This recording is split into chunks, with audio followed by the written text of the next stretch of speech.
Oke, selamat datang. Hari ini kita bakal kupas tuntas sebuah perdebatan yang lagi panas-panasnya nih, soal ruhnya ekonomi syariah. Nah, pertanyaannya tuh gini, perbankan syariah itu beneran beda dari akarnya atau cuman tempelan label aja? Ini nih yang jadi pemicu diskusi seru antara dua tokoh besar di Indonesia. Di satu kubu, ada guru gembul yang kita kenal sebagai kritikusnya. Terus di seberangnya, ada AMDK Al-Jambi yang bukan cuma ngomong, tapi emang praktisi di bidang ini. Oke, siap ya? Kita bedah satu-satu argumen mereka. Kita mulai dari argumen sang kritikus dulu ya. Jadi, guru gembul ini langsung nembak ke jantung permasalahannya. Dia mempertanyakan dasar dari perbankan syariah yang ada sekarang. Logikanya gini, kata beliau, kalau sebuah sistem ekonomi itu katanya sempurna, datang langsung dari Tuhan, kok bisa-bisanya butuh banyak banget bantuan dari manusia buat sekedar bertahan hidup? Seharusnya kan jalan sendiri, tumbuh alami, gitu.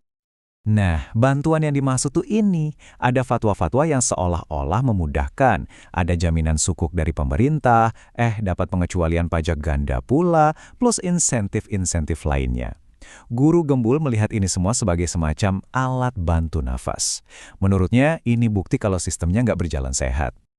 Intinya begini, kalau memang sistemnya bagus dan sesuai syariah, harusnya orang-orang, masyarakat umum, bakal dukung dengan sendirinya. Nggak perlu disogok pakai berbagai keistimewaan dari negara. Ketergantungan ini menurut dia nunjukin kalau ada yang nggak beres di dasarnya. Dan kritiknya nggak berhenti di bank aja loh. Dia ngasih contoh yang lebih gede, Arab Saudi. Katanya ekonominya syariah, tapi 80% ekonominya itu ditopang sama bahan bakar fosil. Sebuah industri yang ya kita tahu semua justru merusak bumi. Jadi syariahnya di mana kalau begitu? Jadi tuduhan utamanya adalah ekonomi syariah ini cuma sibuk ngasih stempel halal atau haram ke produk yang udah ada. Bukannya proaktif, bukannya bikin solusi buat masalah-masalah real di masyarakat. Nah, itu tadi dari sisi kritikus. Sekarang, mari kita dengerin jawaban dari sang praktisi. Ini bakal menarik. Menariknya, AMDK Al-Jambi ini nggak cuma sekedar ngebela, nggak cuma bilang, oh itu salah. Tapi dia justru mengubah total cara kita memandang masalah ini. Dia membalikkan papan permainannya. Dia mulai dengan memperkenalkan satu konsep kunci yang mungkin banyak dari kita jarang dengar. Mudharabah. Gampangnya, ini adalah sistem investasi di mana resiko itu ditanggung bersama, bukan cuma untungnya doang. Coba deh perhatiin kalimat ini. Bank siap rugi 100%. Wow, ini beda banget kan sama bank konvensional yang basisnya utang? Di sini, kalau usahanya gagal, bank sebagai investor siap kehilangan semua modalnya. Ini bukan sekedar pinjaman. Nah, dari konsep mudharabah inilah kita sampai ke argumen pamungkas dari Al-Jambi. Menurut dia, kritik dari guru gembul itu salah alamat. Dia memisahkan dengan sangat jelas dua hal yang sering kita campur aduk, peran bank sebagai institusi dan peran pemerintah sebagai pembuat sistem. Bayangin aja gini, bank itu ibarat pemain bola di lapangan. Dia cuma bisa main ngikutin aturan yang udah dibuat sama wasit dan penyelenggara liga, yaitu pemerintah.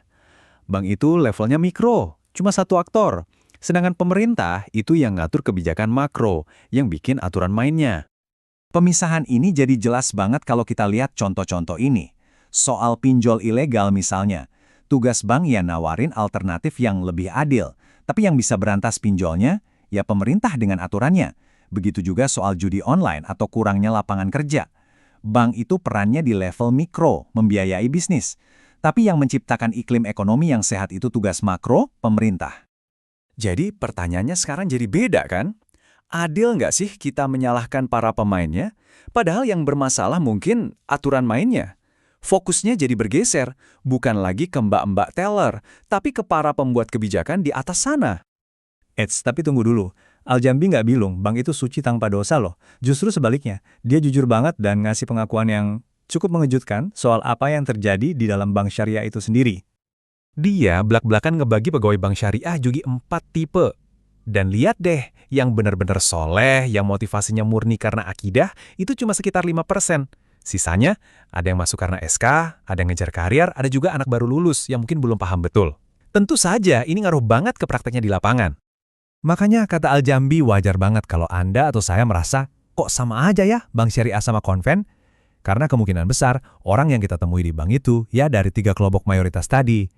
Jadi ada jurang besar antara idealisme di atas kertas dengan realita di lapangan. Dan itu semua karena, ya, faktor manusia. Oke, jadi apa yang bisa kita ambil dari semua ini? Pertama, perdebatan soal keaslian bank syariah ini ternyata dalam dan kompleks banget. Dari sisi kritikus, kita lihat argumen bahwa ketergantungan pada negara itu jadi bukti sistemnya belum berjalan. Sebaliknya, dari praktisi, kita belajar untuk membedakan masalah di level mikro, yaitu bank, dan makro, yaitu pemerintah. Dan yang paling penting, keduanya setuju kalau faktor manusia ini jadi tantangan terbesar. Pada akhirnya, semua ini bermuara pada satu pertanyaan besar yang mungkin perlu kita renungkan bersama. Bisakah sebuah sistem yang idenya datang dari langit benar-benar bisa berjalan sempurna saat dijalankan oleh manusia yang, kita tahu sendiri, penuh dengan kekurangan? Ini adalah persimpangan yang rumit antara iman dan urusan finansial, dan mungkin jadi bahan pemikiran kita semua.